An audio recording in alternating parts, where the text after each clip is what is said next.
அனைவருக்கும் வணக்கம். இப்ப நான் இன்னைக்கு இங்க இருக்கிற இடம் வந்து ஆரல்வாய் மொழி. எங்களுடைய அலுவலக பணியாளர்களோடு ஒரு சுற்றுலா பயணமாக இடத்துக்கு வந்தோம். நேற்று எங்க அலுவலகத்துல வந்து ஒரு சார் வந்து ஒரு பணி ஓய்வு பெற்றாங்க.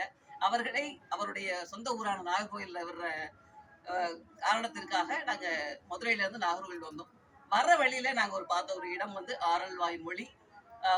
இது ஒரு வரலாற்று சிறப்புமிக்க இடமாகவும் கிறிஸ்துவ ஆலயம் இருக்கக்கூடிய ஒரு இடமாகவும் இருந்தது. வர வழியில அப்படியே அந்த ஆலயத்துக்கு போனோம். ஒரு வித்தியாசமான ஒரு அனுபவம் இல்லை. சூழ்ந்த ஒரு காலநிலை இருந்தது. அப்படியே மலையில ஏறும்போதே தூரம்லாம் வந்து அப்புறம் நிறைய காடிகள் அங்க இருக்குது, அங்க அந்த பக்கம்லாம் இருக்குது. இந்த ஆரல்வாய் மொழியினுடைய சிறப்பு அம்சம் அப்படின்னு சொன்னா தேகாயம் அவர்களுடைய புனித தலம் வந்து இந்த இடத்துல இருக்கு. அதை நாங்க பார்த்தோம். ஆலயத்தினுடைய சிறப்பு அப்படின்னு சொன்னோம்னா 1712ஆம் ஆண்டு தேவசகாயம் அவர்கள் வந்து ஒரு இந்து குடும்பத்தில் நீலகண்டன் பிள்ளை என்கின்ற ஒரு பெயரோடு அவர் தன்னுடைய பெற்றோர்களுக்கு அவதரிக்கிறார். அதுக்கப்புறம் அவர் கிறிஸ்துவ கொள்கைகள் ஈர்க்கப்பட்டு ஒரு கிறிஸ்துவராக தன்னை மாற்றிக்கொண்டிருக்கிறார். மாற்றிட்ட திருவிதாங்கூர் வந்து பணியாற்றி மதத்திற்கு பின்பு அவர் சுட்டுக் கொண்டிருக்கார். இந்த இடத்துல வந்து அப்படி பல காரணங்கள், என்ன காரணங்கள் எல்லாம் தாண்டி சுட்டுக் கொல்லப்பட்டிருக்கின்றார். இந்த இடத்துல அவர் சுட்டுக் கொல்லப்படும் போது, அவர் இந்த மலையிலிருந்து சுட்டுக் கொல்லப்படும் போது அவர் அப்போ ஒரு பாறை வந்து உருண்டு வந்து கீழே விழுந்துச்சாமா. அந்த பாறை வந்து இன்னும் கூட அந்த இடத்துல நாங்க பார்த்தோம். அதுக்கு பேர் மணி அடிச்சான் பாறை.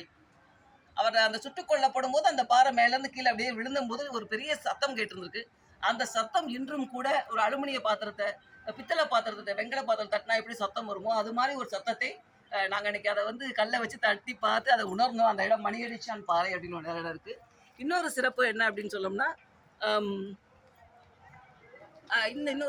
இன்னொரு சிறப்பு அப்படின்னா அவர் வந்து முழங்காலிட்டு தன்னுடைய சாவதற்கு முன்னால, இறப்பிற்கு முன்னாடி மண்டிக்கிட்டு இந்த இடத்துல ப்ரேயர் பண்ணியிருக்காரு. அந்த மண்டிக்கிட்ட இடத்துல அவருடைய கால்களும் கைரேகைகளும் பதிந்திருக்கிறது.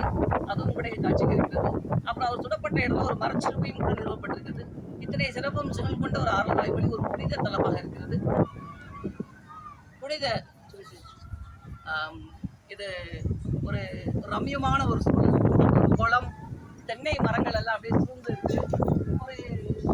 ஒரு கிராமமும் இல்லாம, நகரமும் இல்லாம, நிறைய பாறைகள் எல்லாம் சேர்ந்து ஒரு பிணைப்போடு அமைந்திருக்கிற இந்த இடம் ஒவ்வொருவரும் வாய்ப்பு கிடைத்தால் பார்க்க வேண்டிய இடம். ஜாதி மதங்களுக்கெல்லாம் அப்பாற்பட்டு நாம் வந்து இறை வழிபாட்டோடும் இயற்கையை ரசிக்கும் நோக்கத்தோடும் இவ்விடத்துக்கு வந்தால் அழகான ஒரு தரிசனத்தையும் இயற்கையும் கண்டு ரசிக்கலாம். கேட்டுட்டு இருக்கவங்க எல்லாரும் ஒரு நாள் கண்டிப்பாக வருவேங்கிற நம்பிக்கையோடு நன்றி, வணக்கம்.